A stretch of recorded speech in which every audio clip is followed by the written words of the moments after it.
Excuse me, sir. Are you familiar with this part of town?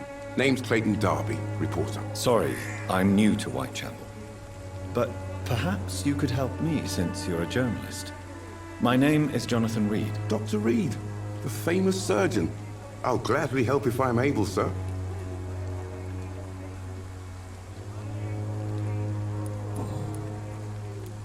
Why are the newspapers keeping silent about the Spanish influenza? It's as though none of you care. There's a war going on. People shouldn't be demoralized by news of deadly diseases. I served in France. Our top priority must be to put an end to this butchery. This war must stop now. Sir, streets are a battlefield too. An invisible and untold war is going on, and it must be stopped. Have you any idea of the danger you face in these streets at night? I've had to run and hide more than once from frenzied mobs incensed by the fever. Do you think the flu is really responsible for this, Doctor?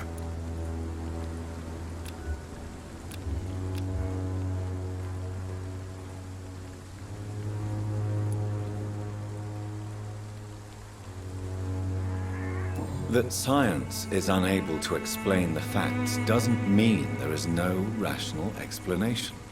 I confess, I share your point of view, Doctor.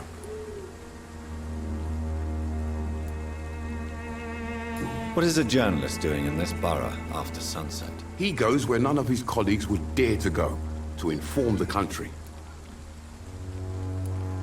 So you risk your life to reveal the truth. I saw many reporters do the same during the war. Whitechapel is the crucible of so many untold stories and tragedies. I want people to know them.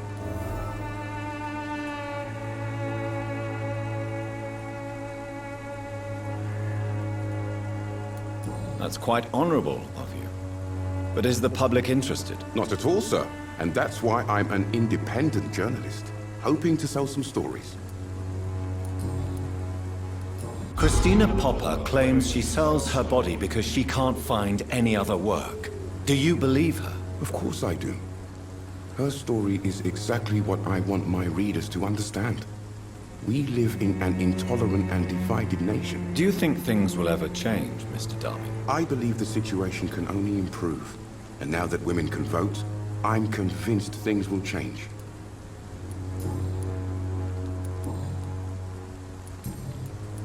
I heard you're investigating an underground medical dispensary in Whitechapel.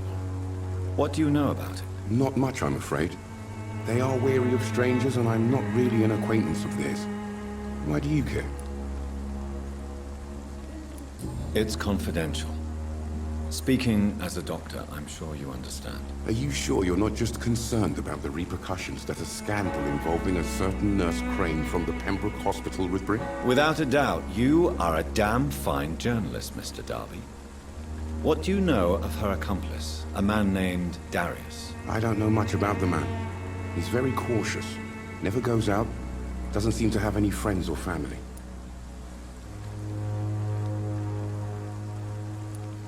He has no relatives at all? No, except for that strange man, a poet named Richard Nithercott, who sometimes comes by. Darius would never let him in. Where can I find this Mr. Nithercott? He spends most of his time lurking around Whitechapel, talking to himself or declaring verses. These days, you can usually find him behind the church. He never goes out? No. A few days ago, he unexpectedly did. I followed him, but it was just a ruse to keep me away from his house. Really? How do you know? He went to the nearest mailbox, but just before posting his letter, he ripped it up and threw it away.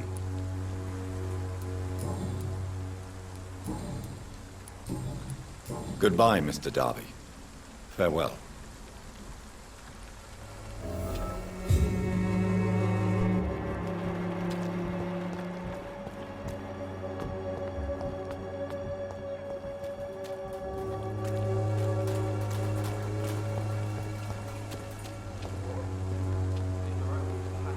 You again? What do you want this time?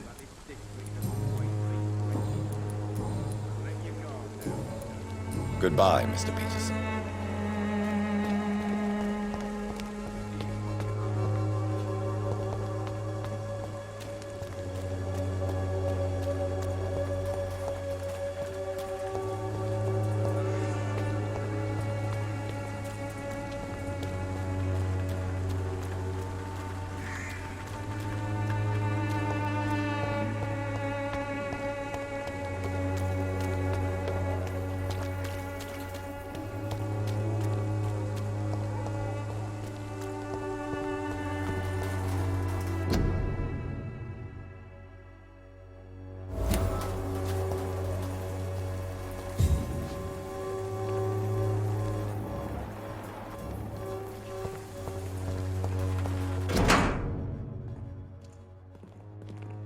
The content of Darius' letter to his children could give me more leverage to enter.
I cannot enter.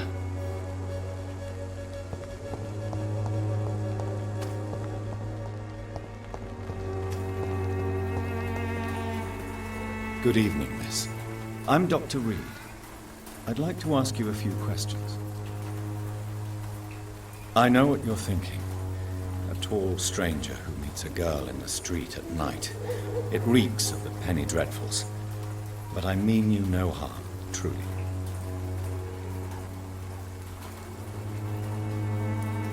I know you understand what I'm saying. Your silence has nothing to do with you being mute, does it?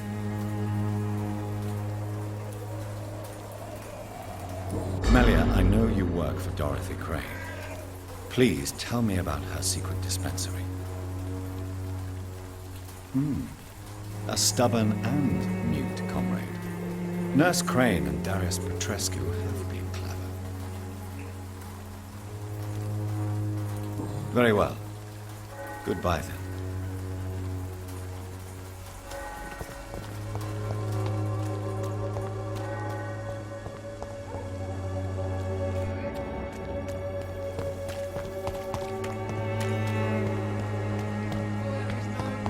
Against malevolence and trickery. You are blinded by your false faith, imprisoned by your daily routine. Unable to see the truth.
Good evening, sir. I'm Dr. Reid. I would like to ask you a few questions. Please be my guest. Although I may not be the best informant regarding this part of town, my words speak about that which the eyes cannot see. Really? Are you an artist of some kind? I'm a poet, sir. Richard Nethercott, at your service. May I ask what you're doing at this hour of night, sir? Do you live here? Not at all. I'm just enjoying the pleasure of a quiet walk. Though night talks are always preferable, if you ask me. Especially with strangers. But are you not afraid of the epidemic? Oh, why should I? I see some equity in the Spanish flu. No flesh should be saved, say the scriptures. Good or evil, rich or poor, all are equal in the eyes of the flu. If you say so. But as a physician in a time of epidemic, I must caution you to avoid unnecessary exposure, sir. Thank you, Doctor. But we both know the seeker of truth has to go boldly where the weak dare not. Are you aware that your life could be in danger in this part of town? But this is where I must be to feel the real beat of the city. I had to come, see it for myself, alone. I understand your need for solitude, but it's not safe around here. I don't care. I don't have many friends, Doctor, and my family despises me. If some misfortune came upon you, who would be here to help you? Well, you for a start, my dear Doctor.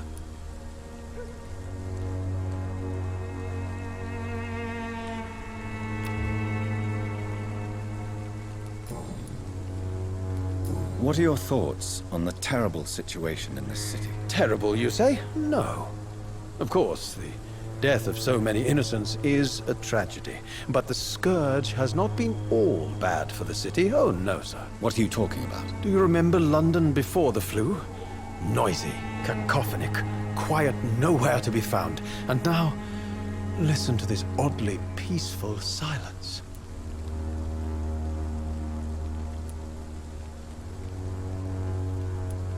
Yes.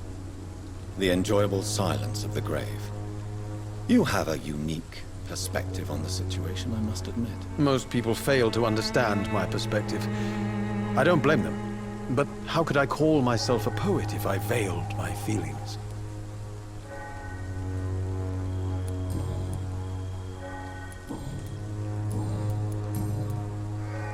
Tell me, Mr. Nethercott, why seek inspiration in Whitechapel? The place is not beautiful per se, but how to explain it? Stirring and challenging. Do you not think it a little morbid? On the contrary, sir, Whitechapel is full of life, full of beauty.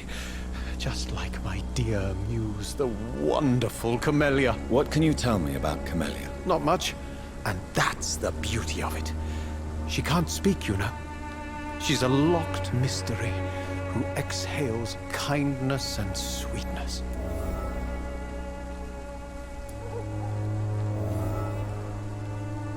Perhaps you're just afraid to find out the truth about your muse. One day, perhaps, I'll ask her to come with me. But will she still be my wild flower of Whitechapel if she moves uptown? And have you ever tried to learn more about her? Where she lives, how she survives, whom she may know? Maybe I prefer she remains an enigma. Reality can be so dull, don't you think?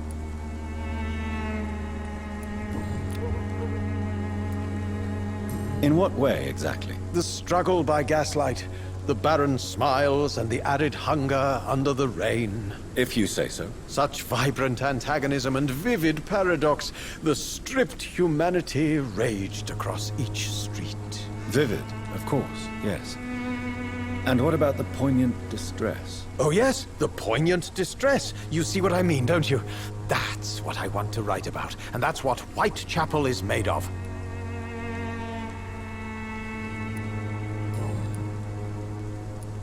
Did you know the mute florist is a member of a secret society? No, I didn't. But I thank you for this information, sir. For it only enriches the mystery surrounding the precious Camellia. Are you not curious? Is there not more you wish to know? That girl has not an ounce of malice in her. Whatever she may be hiding, it's certain to be for the benefit of most, if not all. I fear you are a hopeless romantic, Mr. Nethercourt. Guilty as charged, Dr. Reid.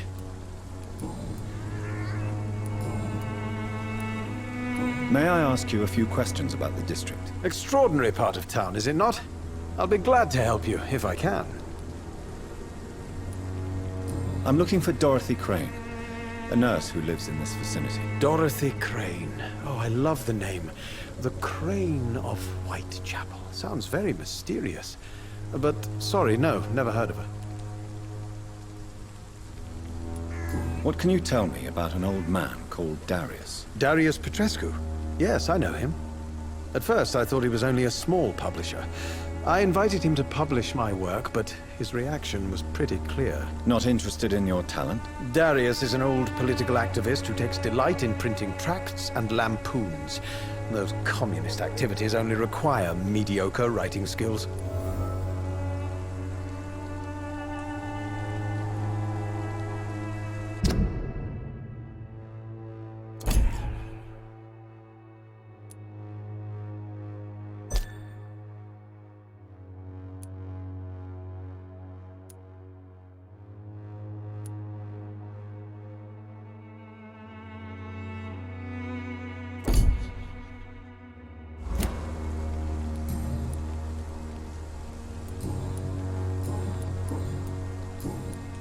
I'll leave you alone, sir. Darius is a bit less of a mystery now. It should not be that difficult to incite him to let me in.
You are blinded by your unholy.